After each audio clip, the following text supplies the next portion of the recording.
नमस्कार. वंदनीय दादांना आपण सगळ्यांनी प्रत्यक्ष रूपात बघितलं नसलं तरी दादांचं अस्तित्व आपल्याला आपल्या आयुष्यात जाणवत असतं. प्रत्यक्षपणे आपल्याला हळूवार जो आनंद देत असतो, तो वारा आपल्याला दिसत नसला तरी त्या वाऱ्याची झुळूक आपल्याला जाणवते. तसंच दादांचं अस्तित्व आपल्या सगळ्यांच्या आयुष्यात आहे. आपण सर्वांनी आपल्या अनुभवातले दादा जाणले आहेत किंवा आपण पुस्तकांमधून जे वाचले आहेत तेवढेच दादा आपल्या सर्वांना माहिती आहेत. पण कार्याच्या सुरुवातीपासून दादांसोबत जे सेवक होते त्यांनी जेवढं जवळून दादांना बघितलं आहे, त्यांना जो दादांचा सहवास लाभला आहे तो सगळ्यांनाच लाभला असं नाही आणि सगळ्यांना अनुभव पण सारखेच आले असंही नाही. दादांचे विविध पैलू आपल्याला या सर्वांशी आपण जेव्हा प्रत्यक्षात भेटू तेव्हा कळतात. पण सगळ्यांनाच जे ज्येष्ठ सेवक केंद्रप्रमुख आहेत त्यांना भेटणं शक्य नाही. तेव्हा ज्या गोष्टी आपण पुस्तकात नाही वाचल्या, पण ज्या गोष्टी या सगळ्यांच्या हृदयात कायमच्या कोरल्या गेलेल्या आहेत, असे अमृतानुभव आपल्याला माहीत नसलेले दादा, दादांच्या आठवणी या सर्व भक्त भाविकांपर्यंत पोहोचाव्यात या दृष्टीनं गुरुसंवाद ही मालिका आम्ही आपणासमोर प्रस्तुत करीत आहोत. या मालिकेमधून आपण न ऐकलेले, आपल्याला माहीत नसणारे वंदनीय दादांसोबतचे या सर्वांचे सुखद क्षण अशा सर्व ज्येष्ठ गुरुबंधू भगिनी आणि केंद्रप्रमुखांकडून घेतलेल्या या मुलाखती आपण सर्वांना मार्गदर्शक आणि येणाऱ्या तरुण पिढीला प्रेरणा देऊन प्रोत्साहित करून कार्य पुढे नेण्याला निश्चितच मार्गदर्शक ठरतील. या सर्व मुलाखती या चॅनलवर आपणास बघायला मिळणार आहेत. तेव्हा या अमृतानुभवांचा आपण सर्वांनी लाभ घ्यावा ही आपण सर्वांना विनंती. शुभम भवतु. गुरुसंवाद या मालिकेअंतर्गत आजची मुलाखत आहे वंदनीय दादांच्या सहवासात राहिलेल्या ज्येष्ठ गुरुभगिनी श्रीमती स्मिता कुलकर्णी यांची. ही मुलाखत आपण 2 भागांमध्ये प्रक्षेपित करणार आहोत. तरी आता बघूया मुलाखतीचा भाग 1. गुरुर्ब्रह्मा गुरुविष्णू गुरुर्देव महेश्वरा गुरु साक्षात परब्रह्म तस्मै श्री गुरुवे नमः. अनंत कोटी शशिर विपरती अनंत कोटी शशिर विपरती सद्गुरु आरती माझी सद्गुरु आरती. अनंत कोटी शशिर विपरती अनंत कोटी शशिर विपरती सद्गुरु आरती माझी सद्गुरु आरती. अनादि अनंत आकाश दाटी अनादि अनंत आकाश दाटी झळके स्वयं ज्योती माझी सद्गुरु आरती माझी सद्गुरु आरती. अनंत कोटी शशिर विपरती अनंत कोटी शशिर विपरती सद्गुरु आरती माझी सद्गुरु. नाही अंजन सदा निरंजन नाही अंजन सदा निरंजन तेल नावती माझी सद्गुरु आरती माझी सद्गुरु आरती. अनंत कोटी शशिर विपरती अनंत कोटी शशिर विपरती सद्गुरु आरती माझी सद्गुरु आरती झळ झळ झळके दत्ता स्वरूप झळ झळ झळके दत्ता स्वरूप नाही दिवस राती माझी सद्गुरु आरती माझी सद्गुरु आरती अनंत कोटी शशी रवी परती अनंत कोटी शशी रवी परती सद्गुरु आरती माझी सद्गुरु आरती. नमस्कार. नमस्कार. आज आपण या गुरुसंवाद आपल्या प्रकल्पाचं सुरुवात ऑलरेडी आपण केलेली आहे आणि त्यामध्ये आपण बरेच म्हणजे ज्येष्ठ जे गुरुबंधू आपले आहेत गुरुबंधू भगिनी त्यांच्याशी आपण संवाद साधलेला आहे आणि तो आपण विजापूर केंद्र नंतर कराड केंद्र आणि सातारा असे सगळे आपण कव्हर करत गेलेलो आहोत. आज योग चांगला आहे आपला की आपले जे SP कुलकर्णी जे ज्येष्ठ आपले सेवक होते त्यांच्या मिसेस आणि आपले गुरु भगिनी स्मिता कुलकर्णी तर यांच्याशी आपण संवाद साधूया कारण त्यांचं दादांच्या समवेत त्यांचं बराच काळ गेलेला आहे आणि त्यांची पूर्ण फॅमिली आज आम्ही बघितलं त्यांचा मुलगा आणि जे सून त्या स्वतः आणि SP तर होतेच तर दादांच्या बरोबर आणि दीपकदांच्या बरोबर त्यांनी चांगला काळ व्यतीत केलेला आहे आणि खूप छान त्यांना अनुभव पण आहेत आणि चांगले विचार पण आज त्यांच्याकडून आपण समजून घेऊया. तर स्मिताजी तुमचे स्वागत आहे. नमस्कार. आज आमचा चांगला योग आहे की आज तुमच्याशी आम्हाला संवाद साधायची संधी मिळाली ती दादांच्याच कृपेनं आज आपण इथे आहोत. तर एक असं विचारायचं आहे पहिलं की वंदनी दादांच्या बरोबर जे कार्यात आपली भेट झाली ती कशी सुरुवात झाली आणि केव्हा झाली? दादांच्या सहवासात 90 साली सुरू झाली म्हणजे त्याच्या अगोदर माझे मिस्टर जात होते MPSCला बसलेले होते ते आणि त्यांना BDO व्हायचं होतं. तर BDO व्हायचं होतं म्हणून राजा काका लोमटे काका आणि शाळीग्राम काका नंतर काळे काका असे सगळे मिळून त्यांना म्हणायला लागले तू इथं आलायस तुझं MPSCचं काम व्हायचं आहे ना तुला BDO व्हायचं आहे ना चल आपण जाऊया म्हणून. तर ह्यांनी विचारलं कुठं जायचं आहे तर पेंढारकरांच्याकडं जायचं आहे. तर पेंढारकरांच्याकडे जायचं म्हटल्यानंतर ते म्हणले ह्या मी कसला येतो तिथं तर कवठं चिंचा बोळे बोरं आवळे हे खायला आम्ही जात होतो मी नाही येणार तुमचं तुम्ही जा. तर त्याच्यानंतर जा म्हणल्यानंतर ते म्हणले अरे तुला काम व्हायचं की नाही मग तू एकदा तरी बघ जरा येऊन. तर ठीक आहे म्हणजे ते 4 जण सांगतायत एवढे तर आपण जाऊया. म्हणून मग ते आल्यानंतर त्यांनी नमस्कार केला दादांना. नमस्कार केल्यानंतर त्यांचा जो पेन होता तो त्यांच्या पायाशी पडला. पायाशी पडल्यानंतर त्यांना वाटलं की कसं घ्यावं आपण पायाशी पडलाय पेन कसा घ्यावा म्हणून त्यांनी काही घेतला नाही आणि नमस्कार केला निघून आले. म्हणे काय रे कसं वाटलं तुला म्हणजे ह्या 3-4 विचारलं कसं वाटलं बरं आहे काही फार अगदी काही हे वाटलं नाही. मग तू पेन का उचलला नाहीस तुझं काम झालं असतं ना पेन उचलला असतास तर तुझं काम झालं असतं. पण तो पेन त्यांनी दादांनी तसाच ठेवला. मग ते कुणाला दिला काय केलं काही त्याचं माहीत नाही. पण मग ते पासही झाले MPSC परीक्षेत पास झाले सगळे मार्क्स वगैरे चांगले मिळाले. पण तेव्हा वशिला पाहिजे होता म्हणून शालिनीताई पाटील तेव्हा होत्या. तर शालिनीताई पाटील त्यांच्याकडे तू येतोस का तर राजा काकांचा भाचा PA होता तिथे है ना राजा काकांचा भाचा PA होता. तर तो PA झालेला चल की माझा भाचा PA आहे चल मुंबईला जाऊया आपण भेटून येऊ शालिनीताईलाही भेटून येऊ म्हणून त्यांचे ते सुरू झालं. मग मुंबई कराड सातारा असं ते सुरू झालं.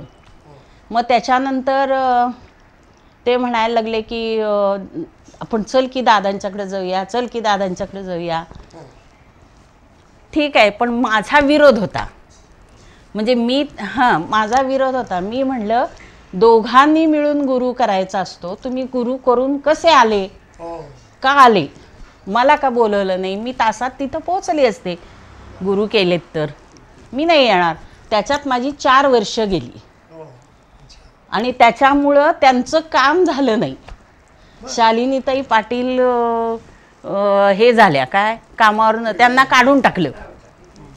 म्हणजे त्यांनी राजीनामा दिला का काढून टाकलं असं काहीतरी झालं. मग त्यांचं काम झालं नाही. पण मग नंतर आमच्या घरीच खूप अडचण आली, खूप अडचण आली. म्हणजे आमच्या घरच्याच लोकांनी आम्हाला फसवलं. आमच्या ह्यांच्या पगारावर अटॅचमेंट आली. मग त्याच्यानंतर मी म्हणलं तुम्ही म्हणताय गुरु केले, पण मी तुम्हाला सांगते, तुम्ही चला, मी येते तुमच्याबरोबर. म्हणून आम्ही 4 जण पुण्याला आलो. द्वारकामाईत आल्यानंतर माझी 2 मुलं, आम्ही दोघं आलो. विडा ठेवला. पंचमी होती त्या दिवशी, नागपंचमी होती. त्यामुळे दादांचं दर्शन तर झालं नाही, पण आम्हाला दीपक दादांनी सांगितलं की तुम्ही झरोक्यातून दर्शन घ्या. म्हणून आम्ही तेव्हा झरोक्यातून दर्शन त्यांचं घेतलं. काही कळलं नाही, काही नाही, पण घेतलं हे खरं आहे. पण तेव्हा ते बाहेर येत नव्हते ना, म्हणजे नागपंचमी दिवशी ते कुणालाच हे होत नव्हतं. मग झरोक्यातनं मात्र दर्शन आम्ही घेतलं आणि आलो परत. त्याच्यानंतर बँकेनं आम्हाला सांगितलं की ताबडतोब पैसे भरा, नाही तर पगार तुमचा मिळणार नाही. मग मी बँकेत गेले, अर्ज केला की हे कर्ज माझं नाही आहे, माझ्या दिराचं आहे, तर तुम्ही कसंही केलं करून त्याच्या घरात लिलाव करा कुठल्याही गोष्टीचा आणि तुम्ही कर्ज भागवून घ्या. तर ते काय तयार नाहीत. मग मी काय केलं, धरणं धरल्यासारखं बँकेत जाऊन बसले. दादांना विडा लावला, घरातच लावला. दादांना विडा लावला घरातच आणि तिथं बँकेत जाऊन बसले की तुम्ही त्यांच्या घरी चला, मी येते तुमच्याबरोबर. मग एका दिवसात त्यांना गाडी विकायला लागली. बुलेट होती त्यांची, गाडी विकली आणि ते पैसे भरले. मग त्यांची अटॅचमेंट गेली. म्हणजे दादांनी परस्पर माझं इतकं काम केलं, म्हणजे मी रडतच होते. काय करणार, परिस्थितीच बेकार झाली होती.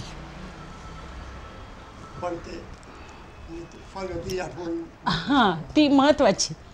आणि त्याच्यानंतर मग मी त्यांना सरळ सांगितलं की म्हणलं मला यायचं आहे, तुम्ही काय जायचं जा, नका जाऊ.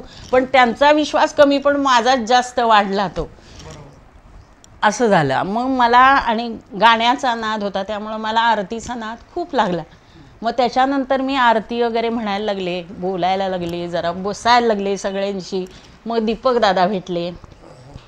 मग दीपक दादा म्हणले येत जा तुम्ही, तुम्हाला केव्हा जेव्हा यायचं आहे तेव्हा तुम्ही या. मग आम्ही एक दिवस असेच, मुलगी माझी 10वीला होती, उषा. फॉर्म भरायचा होता. तर मी म्हटलं नाही, फॉर्म भरायचा तर तिथनं आपण आशीर्वाद घेऊया आणि मग फॉर्म भरूया, तोपर्यंत काही भरायचा नाही. म्हणून आम्ही 3 आठवडे, काहीतरी 15 दिवसच आधी फॉर्म भरायच्या आधी, 10वीचा फॉर्म भरायच्या आधी आम्ही द्वारकामाईत आलो. विडा ठेवला. दादा भेटत नव्हते कोणाला, तेव्हा आजारी होते ते आणि भेटत नव्हते. तर मला दीपक दादा म्हणले काय काम आहे का, काही नाही. म्हटलं आशीर्वाद घ्यायला आलो आहे फक्त, तिची परीक्षा आहे, आम्ही विडा ठेवायचा म्हणून आलो. ठीक आहे म्हणले. मग विडा ठेवला. म्हणजे दादा भेटत नाहीत. ठीक आहे, आम्ही आपलं निघालो. तर पायऱ्या उतरायच्या होत्या. आम्ही पायऱ्या उतरायला लागलो आणि दादांनी हाक मारली, ए कणसवाला आलाय, त्याला बोलव. हो, त्याला बोलव. कणसवाला म्हणायचे. तो कणसवाला आलाय, त्याला बोलव. मग आम्ही आपलं परत 4 जण आलो. दादा अशी कॉट होती, अशा कॉटवर दादा बसले होते, दीपक दादा असे उभे राहिले आणि आम्ही 4 जण असे बसलो. हे मी, मुलगी आणि मुलगा. हां, तसंच बसलो. आणि बसल्यानंतर मला विचारलं, म्हणे हिचं नाव काय. म्हटलं तिचं नाव रुपाली. म्हणे कुणी ठेवलं? म्हटलं नाही, आमच्या घराण्यात काही मुली जगत नाहीत, त्यामुळं मुलीचं नाव काय ठेवलं नाही. आमच्या वंशन आपलं वाटलं की संसाराला रूप आलं म्हणून रूपाली नाव ठेवलं, इतकंच. ए दीपक, ये रे, ते कोयरी घेऊन ये आधी. ठीक आहे. मग दीपक दादाने कोयरी आणली, कोयरी घेतली आणि तिचं नाव उषा ठेवलं. उषा ठेवल्यानंतर तिचा उषतकालच झाला, म्हणजे व्यवस्थित झालं सगळं. लग्न झालं, म्हणजे कॉलेज झालं पूर्ण, MSc मायक्रोबायोलॉजी झाली, सगळं व्यवस्थित झालं. आणि मग ह्याचं नाव विचारलं, म्हटलं ह्याचं नाव रुपेश, त्याचं असू दे व्यवस्थित. तुम्ही सुरुवातीला सांगितली दादांच्या कार्यात तुम्ही कसे आलात, तर दादांचा सहवास तुम्हाला लाभला, तर त्या सहवासातले काही क्षण असले? दादांचा सहवास मला फार लाभला नाही, यांना मात्र दादांचा सहवास लाभला. ते प्रत्येक वेळी दादांच्याकडे यायचे, दादांशी, दीपक दादांशी बोलायचे, कणसं द्यायचे. दादा असे कणसं भाजत बसायचे आणि मुलांना द्यायचे. आपण 4 दाणे तोंडात टाकायचे फक्त. हे दादांचं होतं. म्हणजे दादा सगळ्यांना दिल्याशिवाय, कधी दुसऱ्यांना त्या दिल्याशिवाय त्यांनी स्वतः खाल्लं नाही. आणि खायचे किती एवढंच. कारण मला तर जास्त सहवास त्यांचा लाभलाच नाही. आणि कणसांच्या माध्यमातून, हां, कणसाच्या माध्यमातून त्यांचा सहवास झाला. मी पण त्यांना भेटले, पण 2-4 वेळा भेटले असेल किंवा 5-6 वेळा भेटले असेल. कारण मीच आधी मुळात गेले नाही, लवकर उशिरा आले. म्हणजे गुरु लाभायला सुद्धा वेळ लागला. म्हणजे शेवटी प्रत्येकाचं, हां, प्रत्येकाचं आयुष्य कसं असतं, केव्हा गुरु भेटतात हे कुणाला कळत नाही. तसं झालं ते. जेव्हा जेव्हा मला भेटले, नमस्कार केला, बस. तो आनंद वेगळाच. तो आनंद म्हणजे नाही कसा सांगता येत नाही. हां हां, आनंद. आता दादाची भक्त भाविकांशी संवाद करायचे, हां, आणि ते संवाद करताना दादा असे सोप्या भाषेत ते सांगायचे, हो हो, की आपण म्हणजे काय केलं पाहिजे, काय करू नये वगैरे. हां, तर त्या संदर्भात काय सांगू शकतो? मग मुख्य दादांचा विश्वशांतीचाच उद्देश होता. हां, मग ती विश्वशांती कशी करायची, तर संमेलनं घेऊ, सेवक जमा करू, केंद्र स्थापू. म्हणजे केंद्र स्थापली तेवढ्यासाठी, आणि मनुष्यबळ जमा केलं. आणि मनुष्यबळ जमा करून मग त्यांनी स्वतः एकटे तर काही ते करू शकत नव्हते, म्हणून त्यांनी मनुष्यबळ जमा करून सर्व काही लोकांच्या ताब्यात दिलं. लोकांच्या ताब्यात दिलं आणि सेवकांच्या ताब्यात देऊन त्यांनी सगळ्यांकडनं ओंकार साधना करून घेतली. त्याचं तेज इतकं होतं की त्यांना हवनं करायला लागली, त्यांना स्ट्रोक आला. तेवढ्यासाठी स्वतः सहन करून त्यांनी पुढच्या पिढीला 3 ऋणानुबंध कमी करून पुढच्या पिढीला चांगला संदेश दिला. म्हणजे याच संदर्भात अजून काय सांगता? अजून आता काय निराकरण केलं, प्रतिमा आणल्या, नारायणी प्रतिमा आली, निराकरण केलं. त्या प्रतिमातच सगळे देवदेवता सामावून घेतल्या. त्यामुळं कोणाला कुलधर्म कुलाचार माहीत नसेल, त्यांनी एवढ्याच प्रतिमांची पूजा जर केली तर त्याचं सगळं जीवन उद्धरून जाते, किंवा त्यांचं घराणं उद्धरून जातोय पूर्ण. हां, तेवढंच करा, ओंकार साधना करा, मग तुमचं सगळं घराणं उद्धरून जाईल. माझाच उदाहरण घ्या. आमच्या घरातली फक्त आम्ही एकटेच या केंद्रावर येत होतो, पण आमच्या घराण्याचं सगळं काहीही नव्हतं. आमच्या घरात कौलंसुद्धा नव्हती घरावर. हे होतं काय, पत्रे पण नाही, काय म्हणायचं, पोत्याचं ते काय असतं, तरटी, ते होती. आत्ता सगळ्यांनी बंगले बांधून सगळ्यांचे वाडे झालेत, घरं झालीत. तुम्हाला सांगते, ते आलेले नाहीत तरी त्यांना आशीर्वाद मिळालेला आहे. बरोबर. म्हणजे ते हे जे जाणवतं म्हणजे त्यांचं अस्तित्व आहेच आहेच. म्हणजे ते आपल्या पाठीशी, आपण कुठेही जाऊ दे, आपल्या पाठीशी ते आहेत, नक्की आहेत. बरोबर. त्यांच्या सहवासातला एक फक्त एवढा मात्र आहे, साधनेला नियम पाहिजे.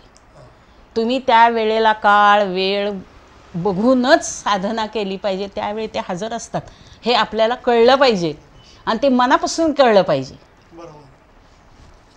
त्या वेळेला साधना झाली पाहिजे.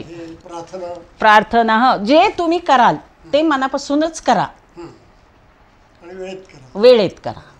कसे करू गुणगान गुरुवरा, कसे करू गुणगान, कसे करू गुणगान गुरुवरा, कसे करू गुणगान. भक्तगणा ते सिद्ध तू केले, भक्तगणा ते सिद्ध तू केले, बोधुनी अमृत पान, कसे करू गुणगान गुरुवरा, कसे करू गुणगान. भक्तगणा ते सिद्ध तू केले, भक्तगणा ते सिद्ध तू केले, बोधुनी अमृत पान, कसे करू गुणगान गुरुवरा, कसे करू गुणगान. देह जिजविला तू कार्याते, देह जिजविला तू कार्याते, साध्य कराया गुणविद्ये ते सेव, गुणविद्ये ते सेवकासी तू प्रेम भराने, सेवकासी तू प्रेम भराने, दिधले आपुले स्थान, कसे करू गुणगान गुरुवरा, कसे करू.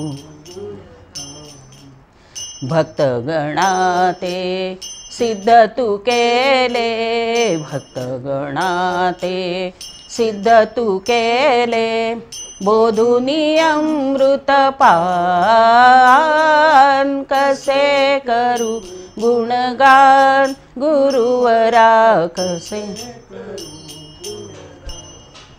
ओंकाराते सौम्य करोनी, ओंकाराते सौम्य करोनी, भक्त भाविका दीक्षा देऊनी, भक्त भाविका दीक्षा देऊनी, विश्वशांतीचा तुवा शिकविला, विश्वशांतीचा तुवा शिकविला, एकची मंत्र महान,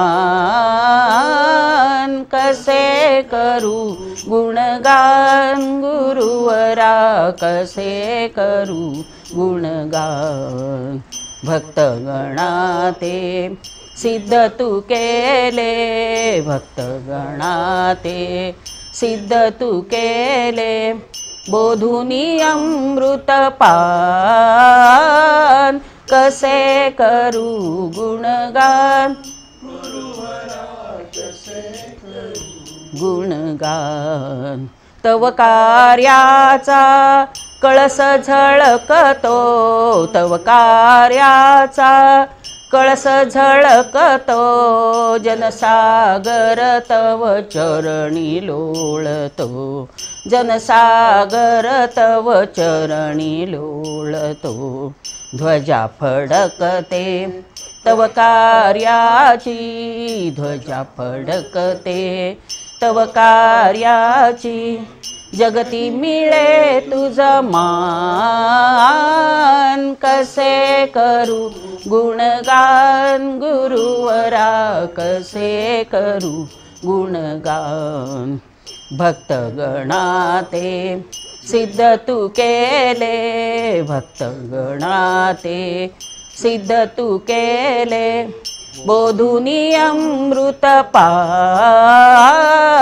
कसे करू कसे करू गुणगान, सेवक तव हे सेवा करतील, सेवक तव हे सेवा करतील, एकनिष्ठ कार्यासी राहतील, एकनिष्ठ कार्यासी राहतील, जी परीही विनती करीते, जी परीही विनती करीते, देई चरणी मज स्थान, कसे करू गुणगान गुरुवरा, कसे करू गुणगान, भक्तगणाते सिद्ध तू केले, भक्तगणाते सिद्ध तू केले, बोधुनी अमृतपान, कसे करू गुणगान गुरुवरा, कसे करू गुणगान. आता या आरतीतनं डोंगरे काकांना असं सांगायचं होतं. बरं, दादांच्या सहवासातला एक, सहवासातला नाही आहे पण म्हणजे असं दादा आहेतच आमच्याकडं, आमच्या जवळच आहेत, आमच्याकडंच आहेत असं आम्हाला हे घर सुद्धा त्यांनीच दिले. बरोबर आहे की नाही? हृदयात आहेत. कोण कोण नाही म्हणजे घरात आहेतच ते, म्हणजे इथं आपल्या घरात आपलं घर म्हणजे हे आहे, त्याच्यात आहेतच, आहेतच ते.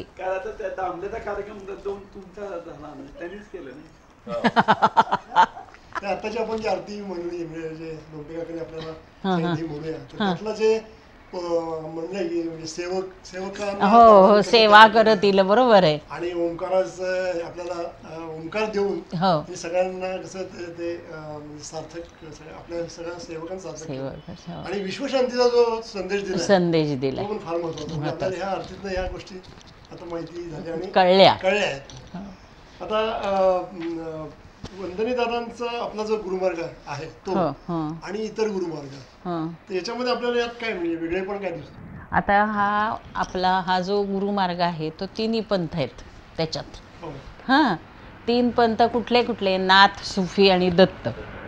तर नाथ पंथ हा वैराग्याचा आहे आणि सुफी आत्मा आहे, आणि दत्त गुरुमार्ग आहे. त्यामुळे हे तिन्ही एकत्र म्हणजे संसार करून तुम्ही प्रपंच करून परमार्थ करा हे शिकवलं दादांनी. तुम्ही नुसताच परमार्थ करत बसू नका, तुम्ही परमार्थ केला की तुमचा संसार गेला, तसं नको. दोन्ही बॅलन्स पाहिजे. आणि त्याच्यात त्यांनी कर्तव्य व स्वतःच्या विचारांची प्रगल्भता व्हावी याच्यासाठी त्यांनी आपल्याला ओंकार साधना देऊन प्रकाश पाडला त्याच्यावर की तुम्ही तुमच्या शरीराचा अगोदर स्वच्छ करा भांड. ओंकार करून भांड स्वच्छ. दादानी तर 3 विमोचन करून दादानी स्वच्छ भांड केले. तुम्ही बरबटू नका असंच ते म्हणतात. पण जर तुम्हाला प्रपंच करून जर परमार्थ तुम्ही जर केला नाही किंवा इथंच गेलात तर तुम्ही तुमचं स्वतःचं वाटोळं करून घेता. भांड स्वच्छ ठेवत नाही. ते स्वच्छ केलं तुम्ही घाण करता त्याला, ते काय करणार? ही जबाबदारी आपली आहे, सगळ्यांची आहे. ती जर आपण व्यवस्थित ठेवली तर होणार नाही काही. जे भोग आहेत ते भोगायला सगळ्यांनाच लागतात. ते दादांना सुद्धा लागले. ते कशामुळं? दादांनी आपल्या सगळ्यांची घाण काढण्यामुळं दादांना तो स्ट्रोक आला. केव्हा आला? ते शक्तिपीठाच्या वेळी. शक्तिपीठ स्थापनेच्या वेळी 9 महिने 9 दिवस दादांना स्ट्रोक आला. स्ट्रोक आल्यानंतर त्यांना काहीही करता येत नव्हतं, बोलता सुद्धा येत नव्हतं. हळूहळू त्यांनी बोलत एखादा शब्द केव्हा तरी बोलले आणि ओंकार साधना करून त्यांनी स्वतः पुन्हा प्राण आपल्या शरीरात आणून तो बोलायला सुरुवात केली. म्हणजे ते लोकांसाठी एवढे झिजलेत. आपण साधी गोष्ट करू शकत नाही त्यांच्यासाठी, की नाही आपण केलं पाहिजे, हे व्यवस्थित झालं पाहिजे. पण त्यांनी एवढं आपल्यासाठी केलंय हे आपण विस्मरणात ठेवलं पाहिजे. विस्मरण होऊन दिलं नाही पाहिजे, स्मरणात ठेवलं पाहिजे. म्हणजे आपल्या मार्गातला हा एक महत्त्वाचा स्वतः हां सांगितलंय त्याच्यातून. आणि इतर गुरुमार्गात आपण म्हणतो. आणि मग अध्यात्माची पण सांगड घातली त्यांनी. त्याच्यातून त्यांनी अध्यात्माची सांगड घालून विज्ञानाशी पण सांगड घातली, की विज्ञानातनं तुमच्या शरीरात रक्त पुरवठा कसा होतो. काय तुम्ही ओंकार साधना केली, न्यासातून तुम्हाला रक्तपुरवठा होऊन म्हणजे शुद्ध रक्तपुरवठा होऊन तुमचं शरीर स्वच्छ होतं. हार्ट अटॅकचं प्रमाण कमी येतं. श्वासोश्वासाला त्रास होत नाही त्यानं. शास्त्रीय विज्ञान आलं. तुम्ही गोळ्या पुष्कळ घेता पण ते तेवढ्यापुरतं बरं वाटतं, पण हे कायमचं तुम्हाला बरं वाटतं. हा ना, आपलं शरीर सुद्धा स्वच्छच होतं ना. आणि त्याचं उदाहरण म्हटलं तर कोविडमध्ये माझे मिस्टर, मी, माझी 3 मुलं म्हणजे सून, मुलगा, नातू, हे तिघं घरात प्रत्येक खोलीत एक जण वेगळे वेगळे होते. त्यांना कोविड झालं होतं. आम्ही दोघं ICU मध्ये होतो. मग दोघं ICU मध्ये असताना ट्रीटमेंट सुरू होती, सगळं व्यवस्थित होतं, पण मला चैन पडत नव्हतं. ICU मध्ये इंजेक्शन्स मला वाटतं 50-50 हजाराची तेव्हा इंजेक्शन्स होती ती. मला 5 इंजेक्शनं, त्यांना 4 इंजेक्शनं दिली. पण शेवटी मी व्हेंटिलेटरवर आले. व्हेंटिलेटरवर आल्यानंतर मी दादांचं धावा करतच होते, म्हणजे सारखं चाललेलंच होतं. त्यांचं चाललं होतं, माझं चाललं होतं. एक दिवस मला काय सुचलं काही कळलं नाही, पण मी ह्यांना भानुताईंना फोन केला. भानुताई असं असं झालेलं आहे, आम्ही सगळेच्या सगळे असे कोविडनं आजारी आहे, तर मला 2 आरत्या पाठवा. मग भानुताईंनी मला 2 आरत्या पाठवल्या. तर त्याच्यातली एक आरती, क्या किया मन शिरडी आकर साईनाथ नाची नारे, क्या किया मन शिरडी आकर साईनाथ नाची नारे, देश देश घुम शिरडी आया, देश देश घुम शिरडी आया, साई दर्शन लिया रे, खाया पिया सुख से सोया, विचार ना कछु किया रे, क्या किया मन शिरडी आकर साईनाथ नाची नारे. ही एक आरती. आणि दुसरी एक आरती, वैभवशाली वैभवशाली दिले सजीवन, वैभवशाली दिले सजीवन, काय उणे संसारी प्रभुजी, काय उणे संसारी. एक तारी ही अशीच छेडीन, एक तारी ही अशीच छेडीन, गान नयन मी रंगून जाईन, गान नयन मी रंगुनी जाईन, कल्पतरूंची छाया मजवरी, कल्पतरूंची छाया मजवरी, काय उणे संसारी प्रभुजी, काय उणे संसारी. वैभवशाली वैभवशाली दिले सजीवन, वैभवशाली दिले सजीवन काय उणे संसारी, प्रभुजी काय उणे संसारी. ही एक आरती. अशा 2 आरत्या मी अखंड आरत्या ऐकल्या. मी 8 दिवसाच्या आत बाहेर आले. ह्या आरतीनी मला आणि ह्यांना दोघांना तारलं. पण आपली दोरी जी आहे ती बळकट असल्याशिवाय त्याच्यातनं कुणी वाचू शकत नाही.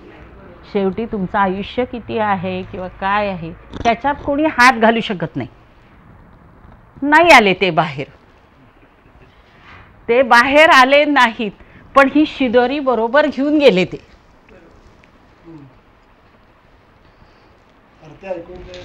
हां हां, त्यामुळं हाल झाले नाहीत. हाल झाले नाहीत, शांत गेले. हां, त्यामुळं वाढलं दुखणं त्यांचं. बोलायचे असं नाही. ते त्यांनी काय केलं, बरे झाले, सगळं व्यवस्थित झालं आणि वॉर्डमध्ये सगळ्यांना भेटून आले. सगळ्यांना काही काही खायला खाऊ देऊन आले. बिस्किटचे पुडे हे सगळं देऊन आले ते. त्याच्यामुळं ते वाढलं त्यांचं नंतर. नाहीतर छान झाले होते. मी 3 आठवडे ॲडमिट होते, पण मी 3 आठवड्यानंतर 15 दिवसानंतर 8 दिवसात मी बाहेर आले. हे कशामुळे झालं? व्हेंटिलेटरमधनं. मी त्यांच्यापेक्षा माझा स्ट्रोक मोठा होता. मी 70% वर गेले होते. हां, अगदी व्यवस्थित. हो, ते सगळ्यांना भेटून बोलून सगळ्यांना बिस्किटचे पुडे दे, हे दे, खायला दे. त्यांना खायला मिळत नव्हतं ना. मग सगळ्यांना खायला देऊन त्यांच्याशी गप्पा मारून बोलून, कुणाला सरबत दे, कुणाला चहा दे, कुणाला बिस्किट दे, जे काय मिळेल ते. घरातनं आम्हाला काय असं ह्याच्यातनं सारत होते. इथं घरात नव्हतंच काही. नाही, इथं घरातही काही नव्हतंच. कारण ही 3 मुलं 3 खोलीत होती. एक डबा लावला होता आणि तो माणूस डबा तिथं ह्याला बाहेर ठेवायचे. आई मुलं घ्यायची आत. एवढासा खाल्ला नाही घास. एवढं पोतं भरलं तर 15-3 आठवड्याचं अन्नाचं. ते नंतर टाकून आलो आम्ही. काय करणार? जातच नव्हतं. आई वडील दोघं ॲडमिट. हे 3 इथं येणार. कुणाला चैन पडणार आहे आणि कुणाला हे होणार आहे. पण ते दादांनी तेव्हा आम्हाला सगळ्यांना तारलं. हां, मनोबल सगळ्यांचं वाढवलं. सगळ्यांनी मदत केली. शेजापाजाऱ्यांनी सुद्धा मदत केली. आपल्या कार्यकेंद्रावरची सुद्धा लोकांनी मदत केली. मिलिंद आपले सेवक त्यांना विनंती करतो की पुढचे गुरुसंवाद त्यांच्याबरोबर. आणि दुसरी गोष्ट अशी की 101वी दादांची जयंती आणि सेमिनार होतं ह्याला कुठं शक्तिपीठावर. नाही, नाथांच्या तिथं होतं. 32 शिराळ्याला नाही ग, ह्यालाच गोव्यालाच होतं. काय ते आपण घ्यायचो बघा नेहमी, लक्ष्मीच्या तिथं नाही, कुठलं तरी पंतांच्या इथं पण नाही ग. शक्तिपीठावरच सेमिनार होतं. भानुताईंनी घेतलं होतं. रामनाथी. हां, रामनाथीला सेमिनार घेतलं. तर मी म्हटलं मी एकटीच जाणार आहे. तुमची तब्येत बरी नाही आहे, स्ट्रोक आलाय तुम्हाला, तुमची तब्येत बरी नाही, तुम्ही तुमचं शिरोड्याला होतं आणि आमचं रामनाथीला होतं. तुम्ही मला तेव्हा सांगितलं होतं. तर मी म्हटलं मी तेवढी जाते, तुम्ही येऊ नका, तुम्हाला सहन व्हायचं नाही, तुम्ही कशाला येता. नाही, मला यायचंच आहे, तिकडं काय वाटेल ते झालं तरी मी येणार आहे.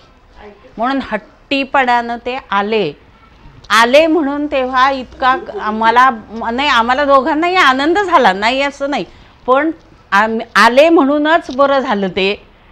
कारण तेव्हा भानुताई मला म्हणाल्या, तुम्ही दोघांनी दादांच्या आसनांची पूजा करायची आहे, पूजेला बसायचं आहे. मग आमच्या दोघांकडनं ती पूजा करून घेतली, आसन मांडून पूजा करून घेतली तिथं शक्तिपीठाच्या तिथं. आणि मग पूजा करून घेतली. हे म्हणले, मला आणत नव्हतीस की नाही, बघ माझ्यामुळं तुला मिळालं. हो म्हणलं, तुमच्यामुळं सगळं मिळालं मला. पण नंतर कोविड सुरू झाला.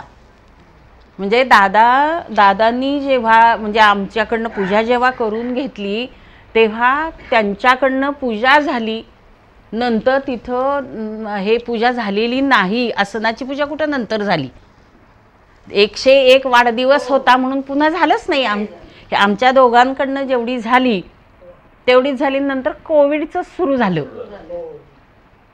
त्यामुळं काहीच झालं नाही. म्हणजे त्यांच्याकडनं सगळं करून घेतलं, त्याच्यात ते घेऊन गेले ना बरोबर सगळं, आशीर्वाद घेऊन गेले.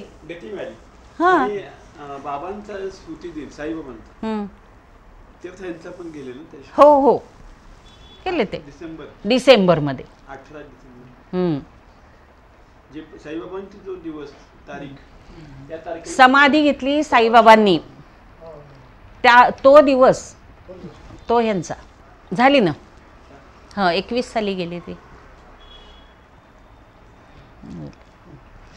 तो स्ट्रोक झाला.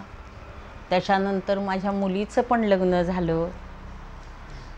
स्मिता काकूंच्या मुलाखतीचा भाग 1 आपण ऐकलात. भाग 2 आम्ही लवकरच प्रक्षेपित करणार आहोत. तरी सर्वांनी नक्की बघा आणि अशाच अनेक सुंदर मुलाखतींसाठी चॅनलला सबस्क्राईब करा. जास्तीत जास्त लोकांपर्यंत गुरुसंवाद पोहोचवा.